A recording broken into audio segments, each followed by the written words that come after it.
भारत को अचानक एक ऐसा ऑफर मिला है जो कई देशों को हैरान कर रहा है तो कई देशों को परेशान। यह ऐसा ऑफर है जिसकी वजह से रूस और यूक्रेन के बीच जंग शुरू हो गई। पश्चिमी देशों ने जो लालच यूक्रेन को दिया था, अब वही लालच वो भारत को दे रहे हैं। दुनिया का सबसे ताकतवर मिलिट्री संगठन नाटो भारत से हाथ मिलाना चाहता है। नाटो में अमेरिकी राजदूत जूलियन स्मिथ ने कहा है कि अगर भारत चाहे तो नाटो के लिए उसके दरवाजे खुले हैं। आपको बता दें कि नाटो दुनिया का सबसे बड़ा सैन्य संगठन है।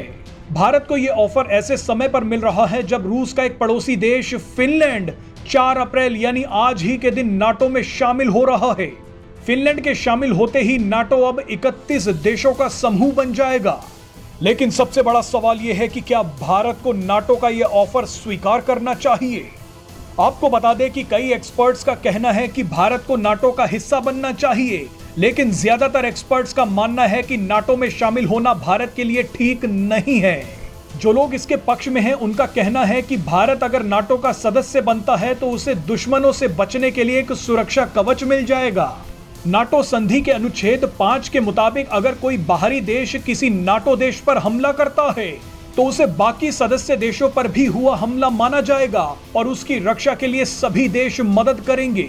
उदाहरण के लिए अगर चीन कभी भारत पर हमला करने की कोशिश करता है तो यह हमला नाटो के 31 देशों के खिलाफ माना जाएगा।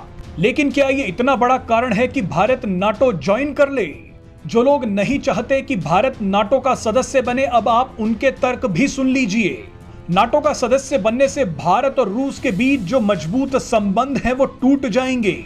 भारत अभी भी रूसी सैन्य उपकरणों पर बहुत अधिक निर्भर करता है, इसीलिए नाटो में शामिल होने का विचार भारत के लिए ठीक नहीं है। एक्सपर्ट्स का मानना है कि सिर्फ चीन की वजह से नाटो में शामिल होना बेवकूफी है। चीन छोटी मोटी घुसपैठ तो कर सकता है, लेकिन भारत पर हमले की हिम्मत नहीं कर सकता। नाटो में शामिल होने का एक बड़ा नुकसान यह भी है कि भारत दुनिया भर में चल रही अलग अलग लड़ाइयों का भागीदार माना जाएगा। भारत को बेवजह नाटो के 31 देशों के आपसी झगड़ों में शामिल होना पड़ेगा। भारत के नाटो में शामिल होते ही रूस और चीन इतना नजदीक आ जाएंगे जिसका अंदाजा भी नहीं लगाया जा सकता। यह स्थिति भारत के लिए कहीं ज्यादा खतरनाक होगी। एक्सपर्ट्स का यह भी मानना है कि भारत को अमेरिका और पश्चिमी देशों पर इतनी आसानी से भरोसा नहीं करना चाहिए। भारत इस संगठन का हिस्सा बने बिना भी इन देशों के साथ अपने रिश्ते मजबूत कर सकता है। एक्सपर्ट्स का मानना है कि भारत को अमेरिका की इस चाल में नहीं फंसना चाहिए।